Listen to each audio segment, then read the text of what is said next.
창세기 42장. 야곱은 이집트에 곡식이 있다는 것을 알게 됐습니다. 야곱은 자기 아들들에게 말했습니다. 너희가 어째서 서로 얼굴만 바라보고 있느냐? 그가 이어 말했습니다. 보라, 내가 이집트에 곡식이 있다는 말을 들었다. 그곳에 내려가 우리를 위해 곡식을 좀 사오라. 그러면 우리가 죽지 않고 살 것이다. 요셉의 형들 10명이 곡식을 사러 이집트로 내려갔습니다. 그러나 야곱은 요셉의 동생 베냐민만은 그의 형들과 함께 보내지 않았습니다. 그에게 화가 미칠지 모른다라고 생각했기 때문입니다. 이스라엘의 아들들은 곡식을 사러 가는 사람들 틈에 끼어서 내려갔습니다. 가나안 땅에 흉년이 들었기 때문입니다. 그때 요셉은 그 땅의 총리가 돼 그 땅의 모든 백성들에게 곡식을 팔고 있었습니다. 요셉의 형들이 와서 얼굴을 땅에 대고 그에게 절을 했습니다. 요셉은 자기 형들을 보자 바로 그들을 알아보았습니다. 그러나 그는 모르는 척하며 그들에게 매몰차게 대했습니다. 요셉이 형들에게 말했습니다. 너희는 어디에서 왔느냐? 그들이 대답했습니다. 양식을 사러 가나안 땅에서 왔습니다. 요셉은 자기 형들을 알아보았지만 그들은 요셉을 알아보지 못했습니다. 요셉은 전에 자기가 그들에 관해 꾸었던 꿈이 생각났습니다. 그가 말했습니다. 너희는 정탐꾼들이다. 너희는 우리 땅에서 허술한 곳이 어딘지를 살피러 온 것이다. 그들이 대답했습니다. 아닙니다, 내 주여. 주의 종들은 양식을 사러 왔습니다. 우리는 다 한 사람의 아들들입니다. 주의 종들은 정직한 사람들입니다. 저희는 정탐꾼들이 아닙니다. 요셉이 그들에게 말했습니다. 아니다. 너희는 우리 땅의 허술한 곳을 살피러 온 것이다. 형제들이 대답했습니다. 주의 종들은 12형제입니다. 저희는 가나안 땅에 살고 있는 한 사람의 아들들입니다. 막내는 지금 아버지와 함께 있고 또 하나는 없어졌습니다. 요셉이 그들에게 말했습니다. 내가 너희는 정탐꾼들이다라고 말한 것은 바로 이 때문이다. 그러면 너희를 시험해 보도록 하겠다. 바로의 살아계심을 걸고 맹세하지만 너희 막내가 여기 오지 않는 한 너희가 이곳에서 빠져나가지 못할 것이다. 너희 가운데 하나를 보내 너희 동생을 데려오도록 하라. 그동안 너희는 갇혀있게 될 것이다. 너희 말이 진실인지 시험해 보도록 하겠다. 만약 진실이 아니라면 바로의 살아계심을 걸고 맹세하건대 너희는 정탐꾼들임에 틀림없다. 요셉은 그들 모두를 3일 동안 가둬놓았습니다. 3일 만에 요셉이 형제들에게 말했습니다. 이렇게 하면 너희가 살게 될 것이다. 나는 하나님을 경외하는 사람이다. 너희가 마냥 정직한 사람들이라면 너희 형제들 가운데 하나가 여기 감옥에 남고 나머지는 흉년 때문에 굶고 있는 너희 집안 식구들을 위해 곡식을 갖고 돌아가라. 그러나 너희는 막내를 내게 데려와야 한다. 그래야만 너희 말이 진실이라는 게 증명되고 너희가 죽지 않게 될 것이다. 형제들은 그렇게 하기로 했습니다. 형제들이 서로 말했습니다. 정말로 우리가 우리 동생 때문에 벌을 받고 있구나.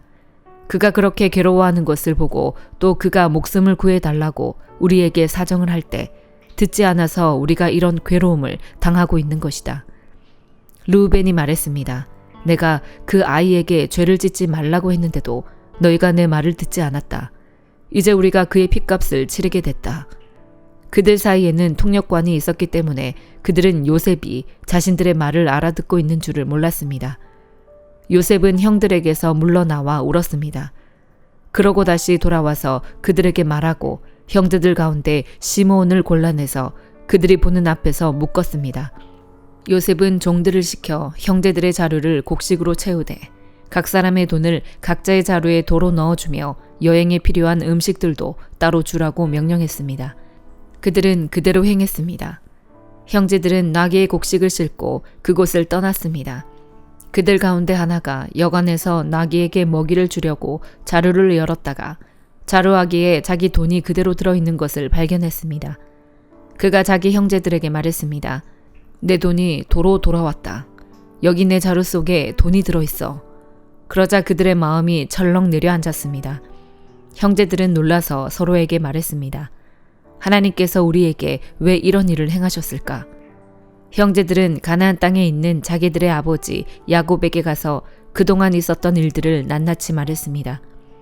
그 땅을 다스리는 사람이 저희에게 매몰차게 말하면서 저희를 그 땅을 엿보러 온 정탐꾼 취급했습니다. 그래서 저희가 그에게 말하기를 저희는 정직한 사람들이지 정탐꾼들이 아닙니다. 저희는 12형제로서 한 아버지의 아들들입니다. 하나는 없어졌고 막내는 지금 저희 아버지와 함께 가나안 땅에 있습니다. 라고 했습니다. 그러자 그 땅을 다스리는 사람이 저희에게 말했습니다. 너희가 이렇게 하면 정직한 사람들인지 내가 알아볼 수 있을 것이다. 너희 형제들 가운데 하나를 나와 함께 여기에 남겨두고 나머지는 흉년으로 인해 굶고 있는 너희 집안 식구들을 위해 곡식을 갖고 돌아가라. 그리고 너희 막내를 내게 데려오면 너희가 정탐꾼들이 아니라 정직한 사람들인 것을 내가 알게 될 것이다. 그러면 내가 너희 형제를 다시 내줄 것이며 너희는 이 땅에서 자유롭게 다닐 수 있을 것이다 라고 말입니다. 형제들이 각자 자기 자루를 비우려고 보니 모든 자루마다 돈꾸러미가 도로 들어 있었습니다. 그 돈꾸러미들을 보고 그들과 그들의 아버지가 겁에 질렸습니다. 아버지 야곱이 그들에게 말했습니다. 너희가 내 자식들을 빼앗아 가는구나. 요셉이 없어지더니 시므온도 없어지고 이제는 베냐민마저 데려가려 하는구나. 너희 모두가 나를 괴롭히는구나. 르우벤이 아버지에게 말했습니다. 만약 제가 베냐민을 다시 아버지께로 데려오지 못한다면 제 아들 둘을 죽이셔도 좋습니다. 베냐민을 제 손에 맡기십시오. 제가 그를 도로 데려오겠습니다. 그러나 야곱이 말했습니다. 내 아들 베냐민은 너희와 함께 거기에 내려가지 못한다. 베냐민의 형 요셉이 죽었고 이제 베냐민밖에 남지 않았다. 혹시 너희가 데려가는 길에 베냐민이 해라도 입는다면 너희는 흰머리가 난 나를 슬픔 가운데 죽게 만들 것이다. 마가복음 12장. 예수께서 그들에게 비유를 들어 말씀하기 시작하셨습니다. 어떤 사람이 포도원을 하나 만들어 울타리를 치고 땅을 파서 포도즙 짜는 틀자리를 만들고 망대를 세웠다. 그러고는 어떤 농부들에게 포도원을 세주고 멀리 떠났다.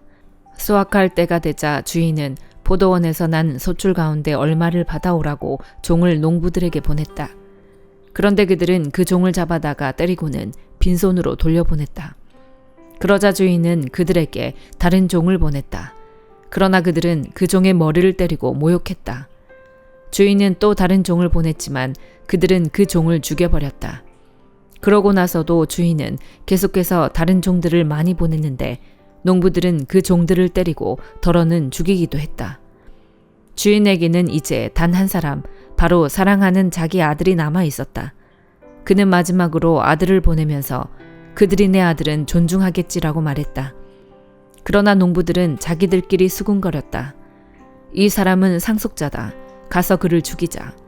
그러면 그 유산은 우리 차지가 될 것이다. 그리하여 농부들은 아들을 데려다가 죽이고 포도원 밖으로 내던져 버렸다. 이렇게 되면 포도원 주인이 어떻게 하겠느냐.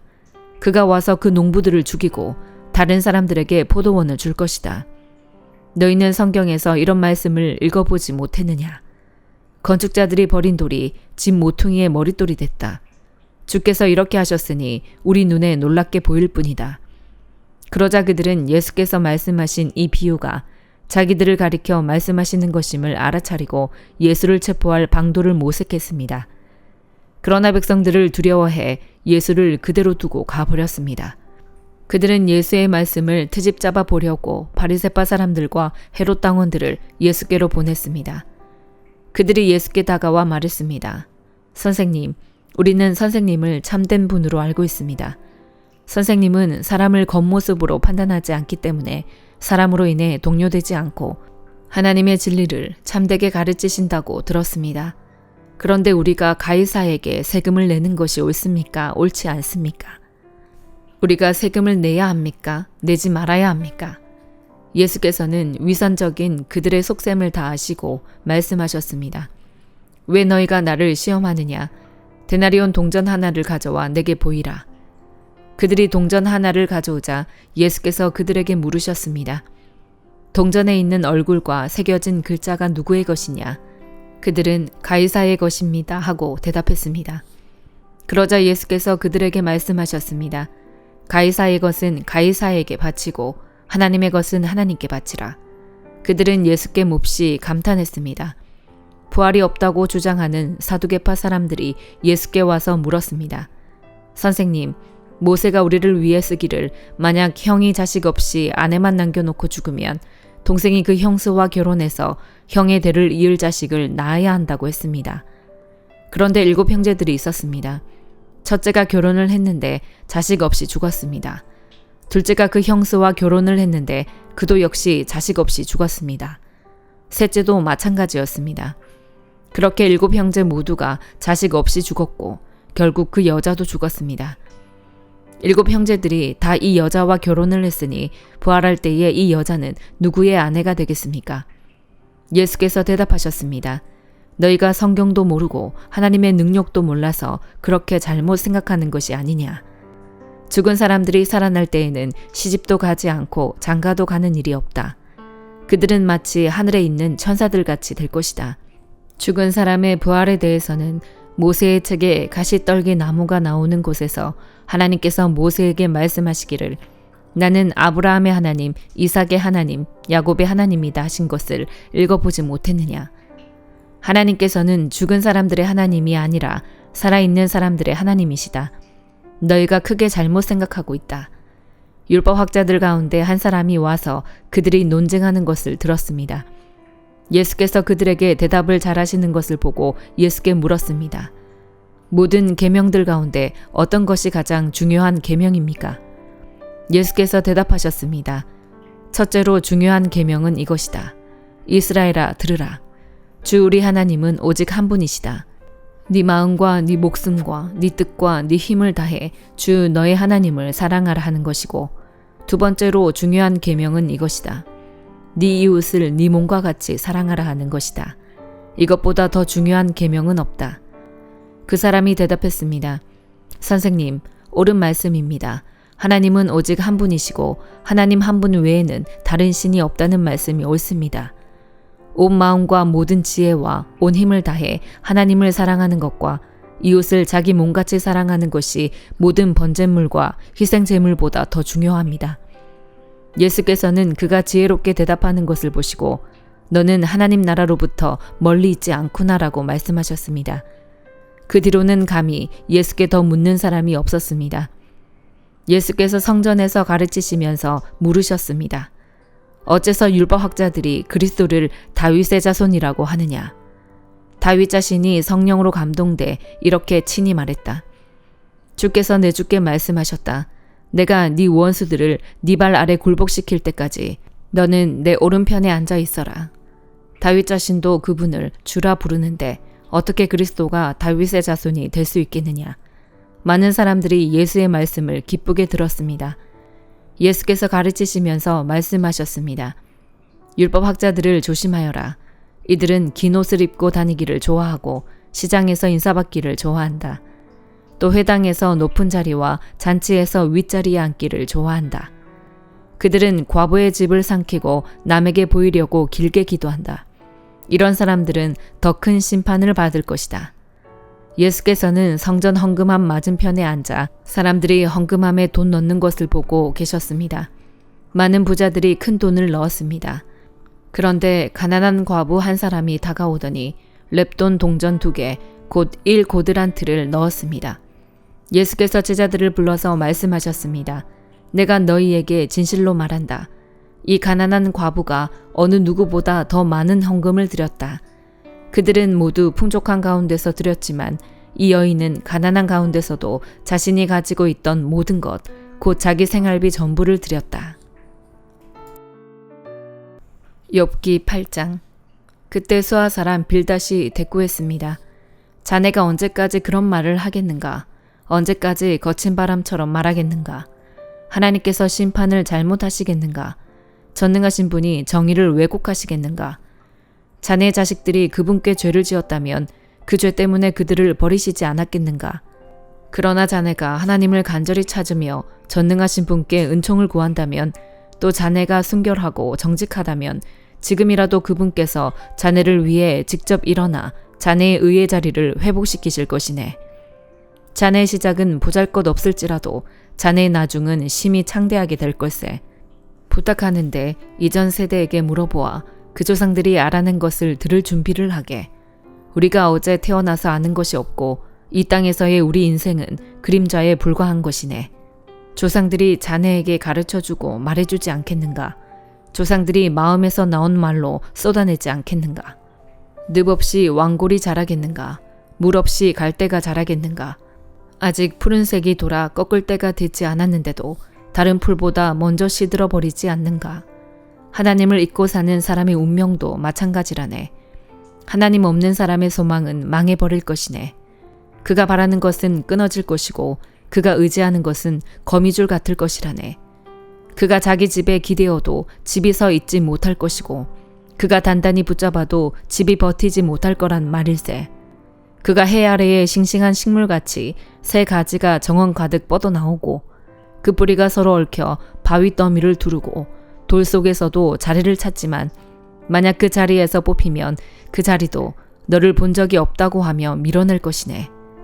이보게, 이것이 그런 길의 기쁨이나 그 땅에서는 다른 것이 자랄 것이네. 분명히 하나님께서는 온전한 사람을 버리지도 않고 악을 행하는 사람을 도와주지도 않는 분이시라네. 그리하여 그분이 자네 입을 웃음으로 채우시고 자네 입술을 기쁨으로 채우실 것이네. 자네를 미워하는 사람들은 수치로 옷 입고 악한 사람의 장막은 완전히 사라질 것이라네. 로마서 12장. 그러므로 형제들이여, 내가 하나님의 자비하심으로 여러분에게 권합니다. 여러분의 몸을 하나님께서 기뻐하시는 거룩한 산 제물로 드리십시오.